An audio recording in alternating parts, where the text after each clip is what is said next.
কথা বলবো হইলো আপনার কাঁঠাল গাছ নিয়ে। হ্যাঁ, তো কাঁঠাল গাছ নিয়ে কী কথা বলবো, যে কাঁঠাল গাছ আপনার হইলো বলা যায় হইলো আপনার কাঁঠাল গাছের আকৃতি, হ্যাঁ, আকার, কাণ্ড এবং পাতা নিয়ে কথা বলবো।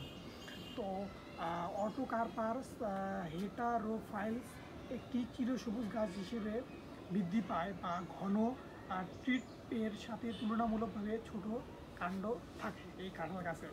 তো এই কাঁঠাল গাছ সহজেই 10 থেকে 20 মিটার এবং 30 থেকে 80 মিটার 30 থেকে 80 সেন্টিমিটার কাণ্ডের উচ্চতায় পৌঁছে, খুব সহজেই এটা পৌঁছে যায়। তো এইটা কখনো কখনো নমনীয় শিকড় গঠন করে। আবার কাঁঠাল গাছের ছাল লালচে বাদামি এবং মসৃণ হয়। কাঁঠাল গাছের যে ছালটা আছে আবার লালচে বাদামি হবে এবং মসৃণ হবে।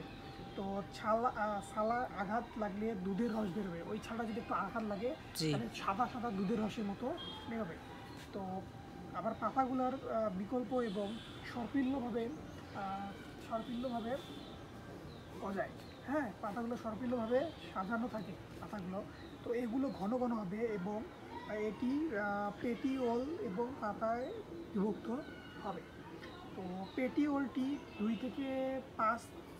2.5 থেকে 7.5 সেন্টিমিটার পর্যন্ত লম্বা হবে এবং চামড়াযুক্ত পাতার ব্লেডটি হবে 20 থেকে 40 সেন্টিমিটার লম্বা এবং 7.5 থেকে 18 সেন্টিমিটার পর্যন্ত প্রশস্ত হবে এবং আকারে ডিম্ব স্তূপ আকারের মতো হইটা হয়ে থাকবে। তো কচি গাছগুলোতে পাতার প্রান্তগুলি অনিয়মিতভাবে বিভক্ত হতে থাকবে। তো পুরানো গাছগুলোতে পাতা মসৃণ থাকবে এবং পাতার মার্জিন সহ গোলাকার থাকবে এবং গা থাকবে হলো আপনার একদম কালো সবুজ থাকবে, মানে পুরান গাছ মানে একটা বয়স্ক গাছে গা থাকবে পুরান মানে হলো কালো সবুজ। তো পাতার ফলকে একটি প্রধান স্নায়ু থাকবে এবং প্রতিটি 5 থেকে 6 থেকে 8টি পাশে স্নায়ু শুরু হবে। তো স্টিমগুলি 1.5 থেকে 8 সেন্টিমিটার পর্যন্ত দৈর্ঘ্য ডিম্বের আকারযুক্ত হবে।